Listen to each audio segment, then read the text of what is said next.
Good evening. This is Dr. Long from Colorado Tech with the Week 9 live chat pre-recording for Management 821.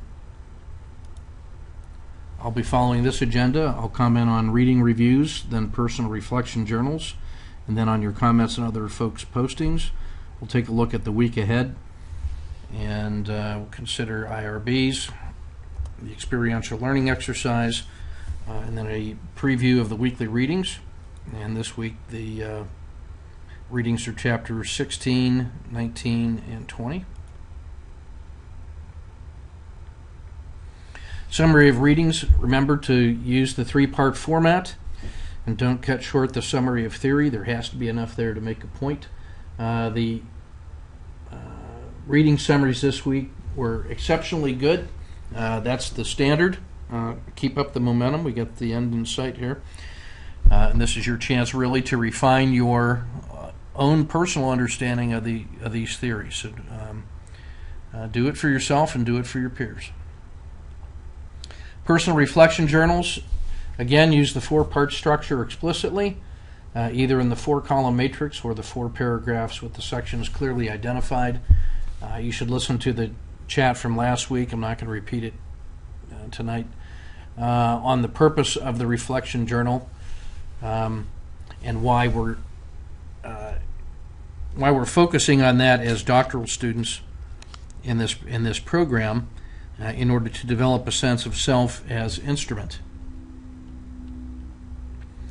Your comments on each other's postings are still very effective and helpful, so keep up the good work there. The week ahead, we've got a weekly reading summary as usual that is due on Wednesday, and that's looking at Cummings and Worley chapters 16, 19, and 20. On Sunday evening there is a reflection journal due, and if you haven't turned in your IRB yet, you should be finishing that up, and then getting together in your groups of 3 to continue working on your experiential learning exercise. Questions on the IRB application, see Appendix 2. The experiential learning exercise, there's a newly revised Appendix 3 that I am emailing out tonight and hanging in the file section that has details on it. The IRBs are in pretty good shape. I don't need to say anything more about those. The experiential learning exercise, once again, you're going to self-organize into 3-person teams, and you're going to be responsible personally for 15 minutes worth of presentation in which you brief your 2 partners and me. Your 15 minutes will be organized with 5 minutes for presentation, 5 minutes for question and answer, 5 minutes for feedback about the presentation. The Q&A comes from your 2 partners, the feedback comes from your 2 partners and from me.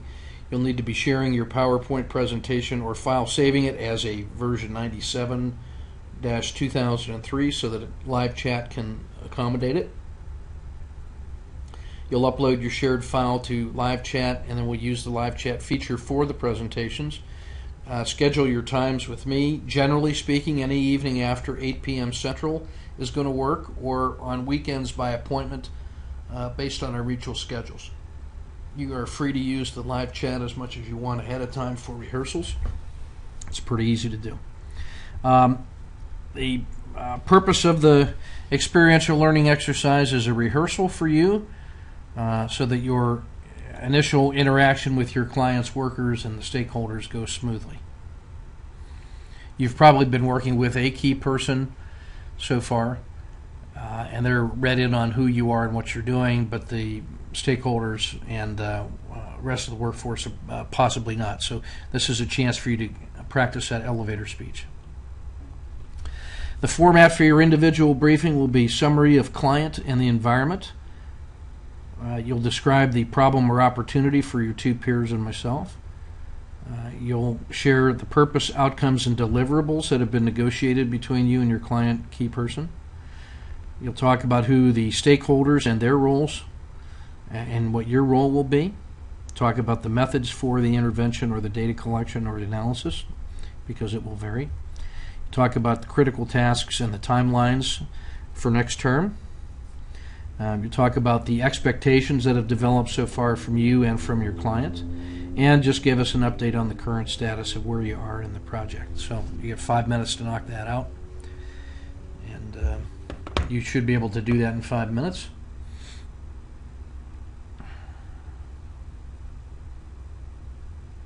This is just a restatement of that model that I talked through last week with the personal learning journal and why it's important for you as part of your doctoral development, and the purpose of focusing internally on your preferences and thinking habits as a personal learning journal.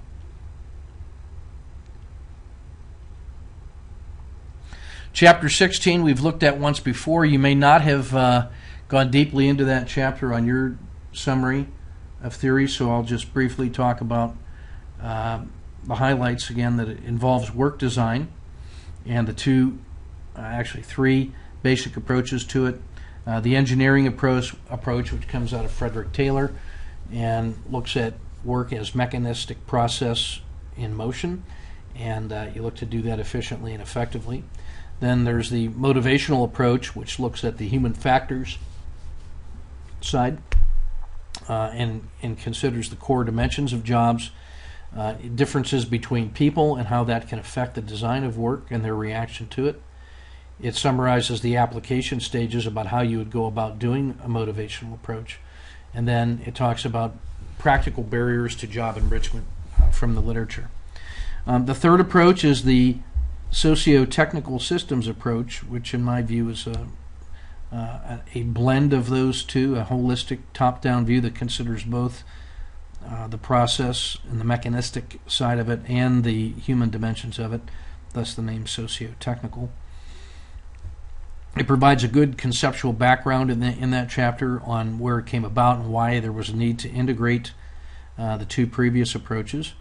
And it shows how it's especially well suited for working with self-managed work teams.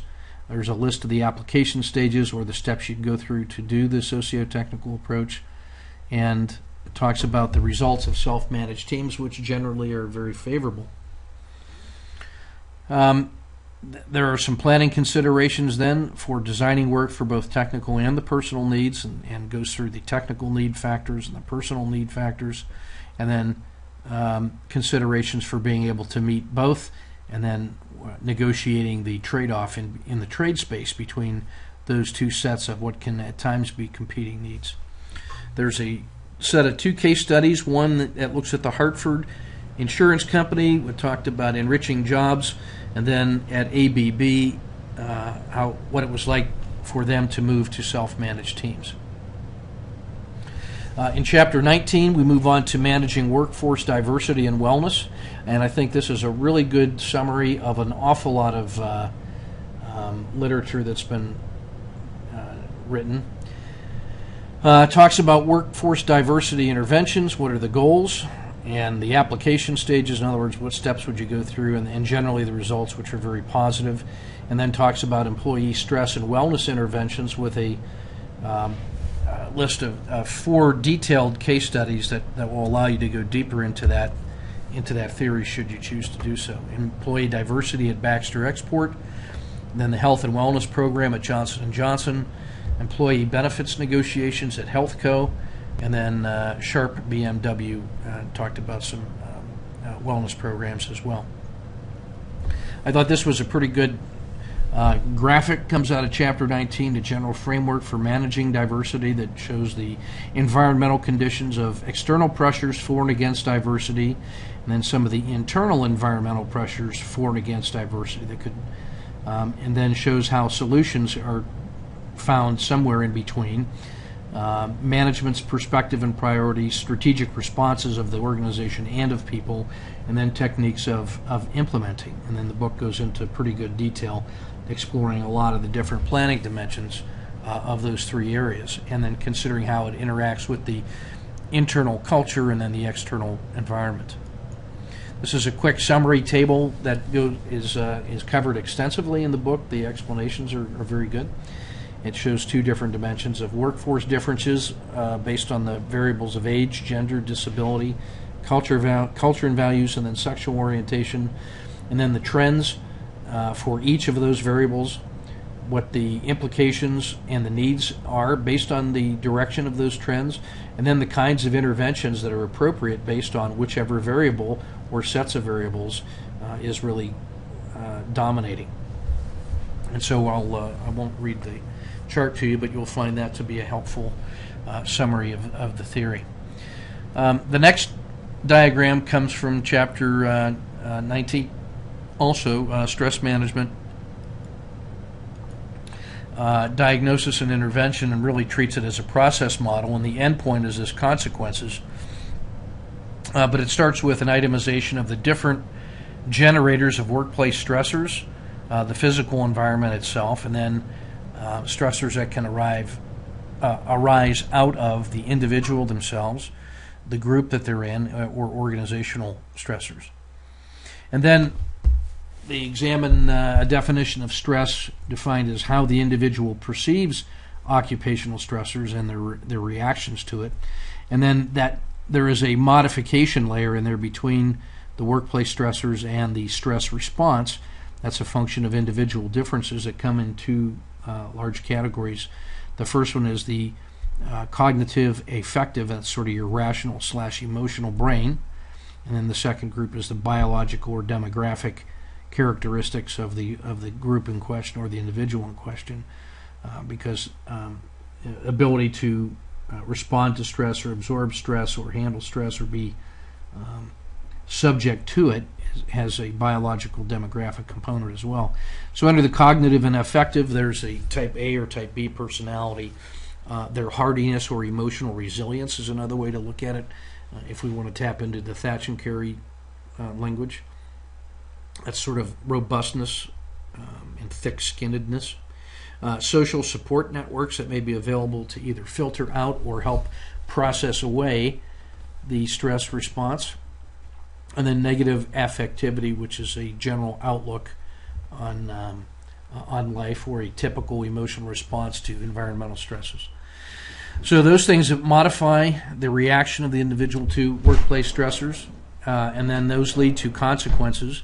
And those consequences are modified also by workplace interventions, such as the degree of role clarification that can eliminate some of the organizational stress, supportive relationships at work, either formal or informal, stress inoculation training, or as the military would call it now, emotional resilience, or and then health facilities that give you a physical and emotional place to work off stress, and then employee assistance programs that can help respond to or provide additional resources to individuals.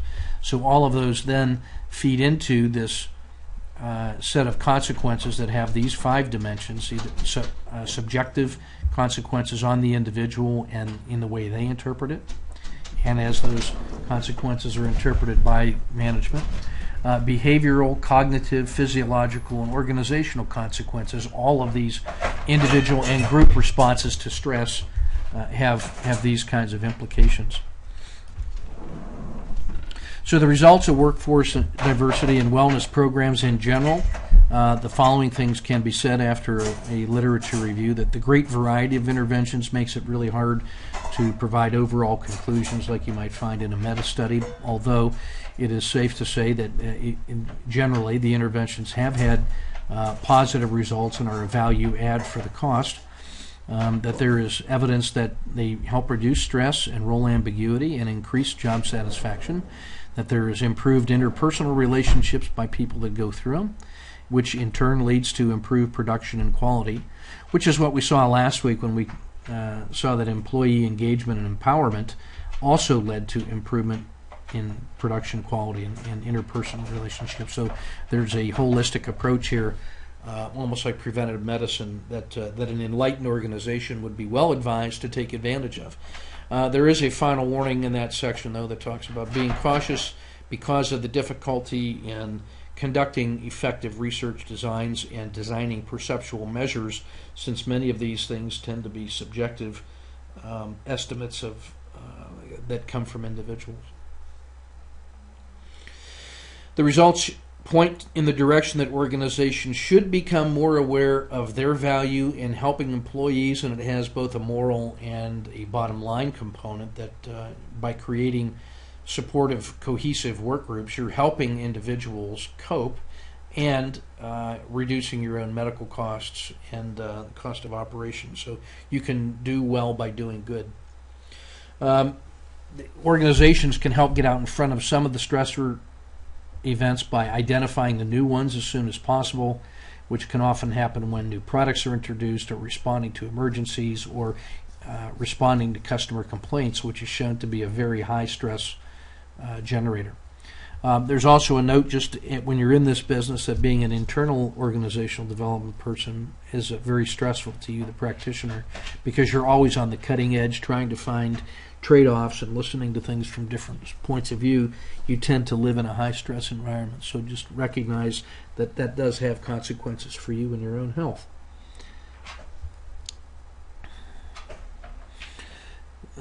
Preliminary evidence shows that the physical fitness and emotional fitness programs can reduce absenteeism and coronary risk factors, and that it's easier to show improved mental health and resistance to stress results than it is to tie it directly to performance and attendance improvements. And there is certainly the trend is for a lot more research being conducted in these areas. And I think as we look at least in the U.S. with a more aging population, the general approach to preventive and holistic health is certainly part of that trend as well. Chapter 20 in Cummings and Worley talk about transformational change and begin with the characteristics.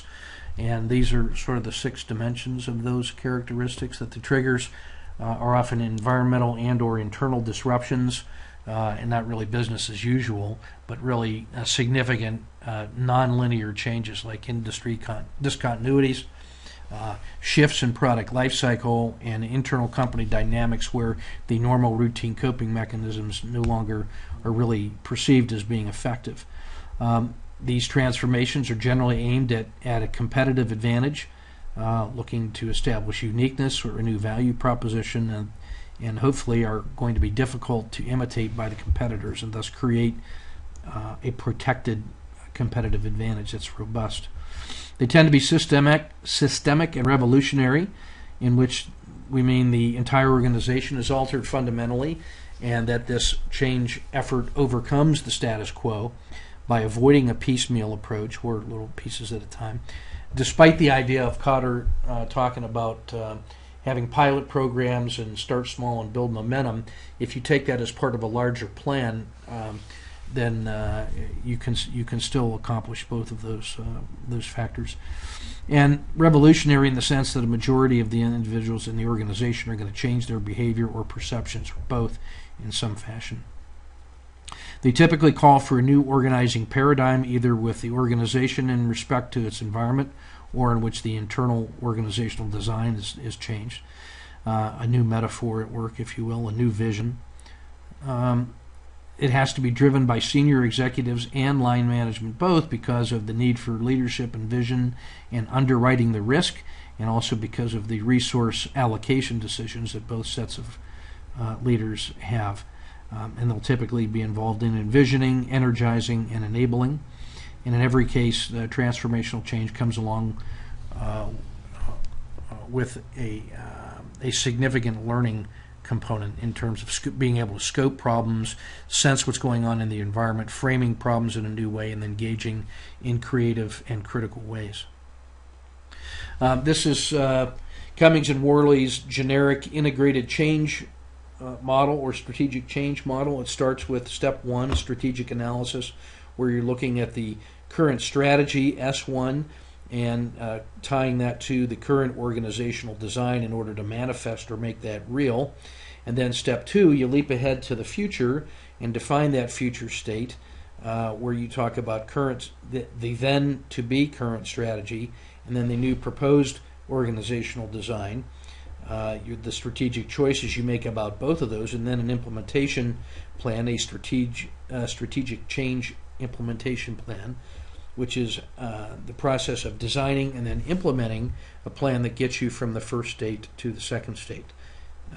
And you can see how that maps to the approach of Thatch, Carey, and Metzger and appreciative intelligence pretty easily by showing how the positive things in S1 and O1 are the basis on which we can get to S2 and O2, and makes that present future state, making it as one, showing how it's connected through the change plan. This is a generic organizational design model that Cummings and Worley offer that synthesizes a lot of the theory that they have presented, where you look at the organizational strategy and its strategic fit inside of the environment and the market and with the resources you have, and that the organizational design that derives out of that, in other words, this would be the O1 and O2 from the previous chart, really is a combination of management and information systems and human resource practices. That's sort of the socio-technical approach.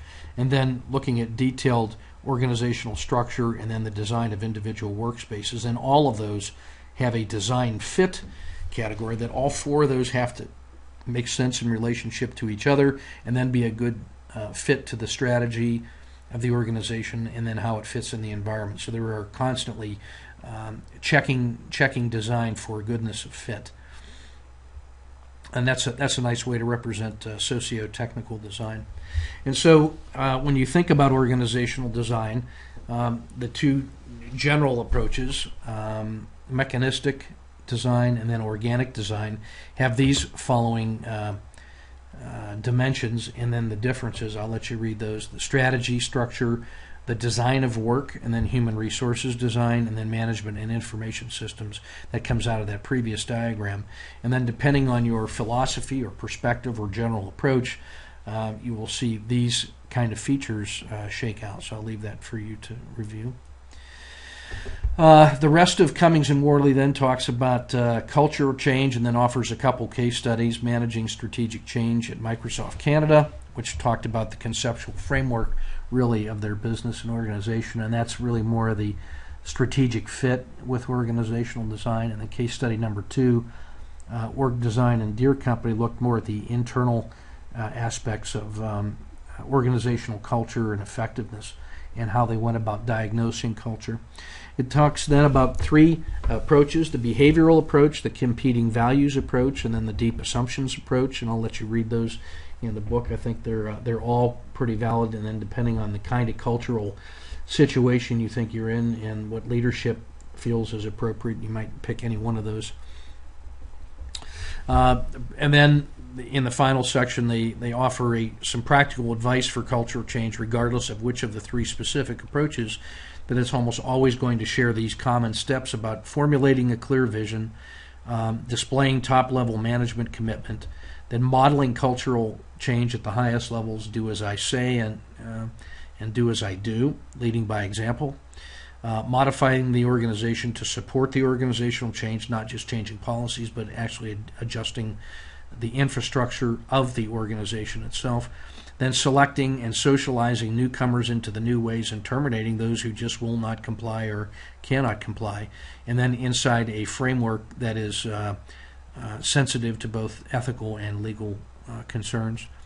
The final point they make is when they're talking about corporate organizational culture, that it operates on at least 4 different levels: the external artifacts, and then the published norms and policies, and then values that are used to make decisions, and then which are keyed to basic assumptions. And if you think about the overlay of the arduous ladder of inference on there, you can see how that if you are making false assumptions about what they hold to be basic, that can change a lot of these more external manifestations. And so the importance of being connected to data at every step along the way in the arduous ladder of inference is really crucial. So that's a quick look at the readings. There's plenty of things to examine and different tangents that you can take based on how you might see org design and transformation and culture affecting your current project. So looking forward to seeing you guys on Monday night. Take good care.